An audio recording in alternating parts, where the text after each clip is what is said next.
In the first episode, we introduced the concept of the value creators. You could see that it is designed in such a way that the students develop their 5 minds for the future, according to a theory by Howard Gardner. And in the next episode, we are going to zoom in on the different minds to get a better understanding what they are about. For this reason, we have interviewed educators and students at Windesheim Honours College. In this episode, we will introduce the first 2 minds, the disciplinary mind and the synthesizing mind. The disciplinary mind refers to the ability to think in ways associated with major scholarly disciplines, in this case, social entrepreneurship, civil society, global health, and urban dynamics. The students are required to not only master a certain level of knowledge related to that topic, but also to be able to think as a professional in the field. It is more than just studying the subject matter and memorizing data. The disciplinary mind is a distinctive way of thinking about the world from that perspective. We spoke to Sander Leusenkamp, coordinator of the value creator field, Global Health. My name is Sander Leusenkamp and I'm one of the coordinators of the Value Creator course. And in this course, students create societal value for external stakeholders. In the discipline mind, students have to try to understand the concepts and issues that are prevalent within the professional field. They have to be able to communicate with the relevant stakeholders, they have to reach out to them, and they have to work together in such a way that it is feasible for both the student and for the professional. So that means not only understanding what current issues are and what the challenges are, but also to be able to communicate in the relevant professional jargon, to basically speak the same language. The discipline mind is boosted by offering the students an online course, and in this course students will learn about current issues, major challenges, and also who are the relevant stakeholders in the respective professional field that the students will work on during their Value Creators project. Next to the online course, students participate in workshops on complexity, network creation, and value assessment, which is also very useful to help them develop their discipline mind. We are now in Brains, and this is a place where people from different institutions can meet and work together. So we have usually students from Windesheim, we have professionals from the municipality, the policymakers, and we have people from the Spoorzone, and they co-create here, they collaborate here. This place is used for meetings, the place is used for workshops, for lectures sometimes. So it's a place which is not on the campus of Windesheim, so it's nice for students to work in this professional setting instead of in this school-like setting of the campus. I'm Jean-Renal Braaksma. I'm a 3rd-year student at Windesheim Honours College. Last semester we have been exploring the value creators at Windesheim Honours College, and I particularly did the field of social entrepreneurship.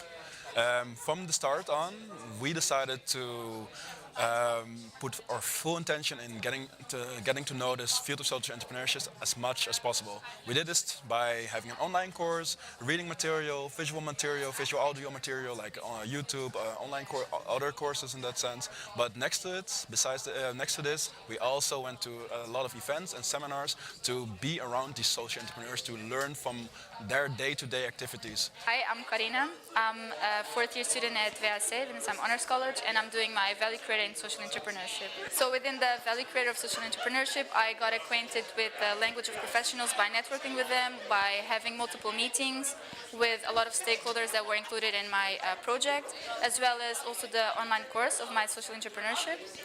So that's why, I got familiar with the terms. Also inside social entrepreneurship, I got familiar with a lot of contacts, also outside of my existing network before.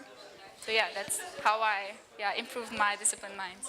The second mind is a synthesizing mind. When students develop their synthesizing mind, they can select relevant information from the copious amounts available, arranging that information in ways that made sense to them and others. This mind is crucial to approach complexity because you need to be able to gather information from multiple sources in a coherent way. As Gardner suggests, a synthesizing mind should aim to generate several representations of a topic to deepen understanding. To tell us more about the synthesizing mind, we spoke to Paul van der Singel, internal entrepreneur at Windesheim and specialist of complexity and networks. What we do here is, by taking a bird's eye view, we zoom out and we take a view of the whole system with all its parts, in this case all different buildings behind me, but they're also connected to each other. So it's a kind of system, and what we do in the workshops is kind of the same thing, but it's not taking a bird's eye view of something like a campus, but it's taking a bird's eye view of a complex challenge that you're facing.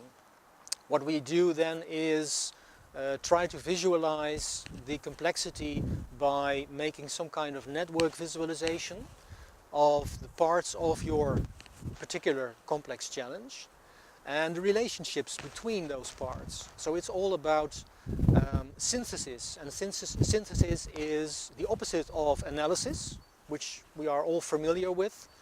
Analysis is deconstructing a problem into its individual components, and synthesizing is doing the opposite, so taking a view of the components within the interconnectedness. That is too much emphasis on analysis in education, and a bit too less emphasis on the synthesizing mind. So that's what we're trying to strengthen within the Value Creators education. My name is Daniel. I'm a fourth year student at Windesheim Honors College here, studying urban dynamics and the Value Creators. And based on the synthesizing mind, there was a lot of complexity going on, a lot of difficult questions from the work field, a lot of data that we had, and in order to make sense we had to keep a bird's eye view at first. Afterwards we actually managed to come up with a model that includes all factors that we found and focuses on the interrelatedness of the problem instead of trying to solve the problem all at once. My name is Margriet. I'm a fourth year student of Windesheim Honors College Values Creator in the field of civil society.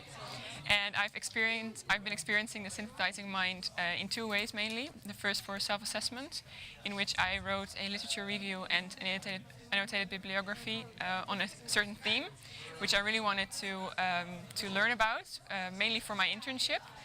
And I've taken that big topic and I tried to look for directions in which you want to go to narrow it down.